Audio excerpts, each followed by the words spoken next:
بسم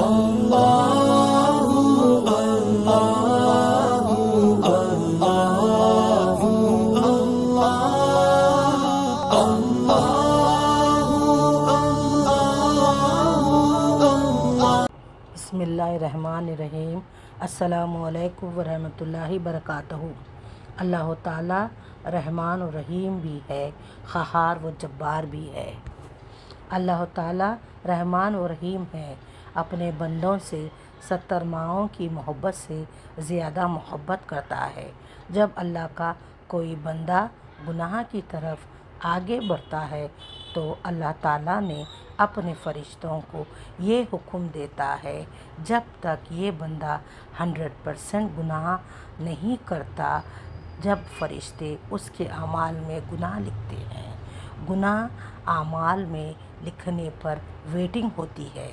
اگر میرا بندہ معافی مانگے تو اسے گناہ کو معاف کیا جاتا ہے، لیکن اللہ تعالیٰ کا کوئی بندہ نیکی کرنے کے لیے دل میں ہی سوچتا ہے، جیسے نماز پڑھنا، قرآن کی تلاوت، خیرات، صدقہ اور زکوٰۃ، ذکر الہی ایکسیکٹرا، یا کوئی بھی نیک اعمال کرنا چاہتا ہے تو اللہ تعالیٰ فوری حکم دیتے ہیں اپنے فرشتوں کو، میرے بندے کے اعمال نامے میں فوری نیکی لکھ دی جائے، ایکسیپٹڈ ہو، کیونکہ اللہ 70 ماؤں کی محبت کرتا ہے۔ نیک اعمال لکھنے میں ویٹنگ نہیں ہوتی بلکہ جلدی ہوتی ہے۔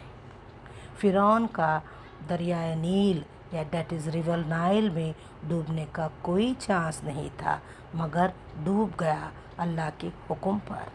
شداد ہزاروں سال اپنی جنت میں عیش و آرام اور عیاشی کرنا چاہتا تھا، لیکن اللہ کے قہر سے اپنے بنائی ہوئی جنت میں دروازے پر پہنچ کر مر گیا، جنت میں داخل بھی نہیں ہو سکا۔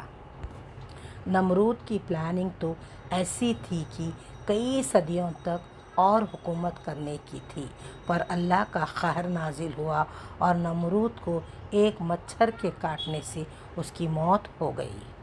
یزید نے حضور پاک صلی اللہ علیہ وسلم کے چہیتے نواسے حضرت سیدنا امام حسین علیہ السلام کو شہید کر کے اپنے لیے کئی سال تک بادشاہت کا انتظام کر لیا تھا، لیکن اللہ تعالیٰ کا ایسا قہر نازل ہوا، صرف 3 سال بعد زہریلا زخم بننے سے عبرتناک خوفناک موت مر گیا، اور یزید کی نسل تو ختم ہو گئی اور کوئی باقی نہ رہا۔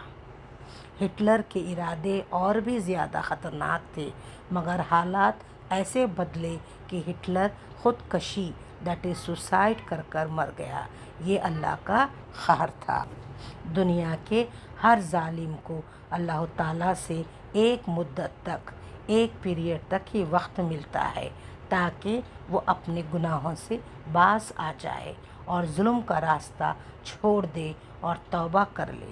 پھر اللہ تعالیٰ کی جب پکڑ آ جاتی ہے تو قہروندی نازل ہوتی ہے، تو دھن، دولت، طاقت، قوت، عزت، شہرت، وسائل، رسائل، اقتدار، عروج، کوئی بھی کچھ کام نہیں آتا۔ اللہ کے حکم کے خلاف کوئی بندہ جاتا ہے یا شریعت محمدی صلی اللہ علیہ وسلم کے خلاف جاتا ہے تو نہ صرف برباد ہوتا ہے بلکہ دنیا میں ذلیل و خوار ہوتا ہے، اور آخرت بھی تباہ برباد ہو جاتی ہے اور دوزخ یقینی ہوتی ہے۔ اللہ تعالیٰ ہم سب کو صراط مستقیم پر چلنے کی توفیق عطا فرمائے اور توبہ استغفار کرنے والا بنائے، اور اسلام پر شہید ہونے کا ہر مسلمان کے دل میں آرزو ہو۔ آمین ثم آمین۔ with best wishes to everyone. اللہ حافظ۔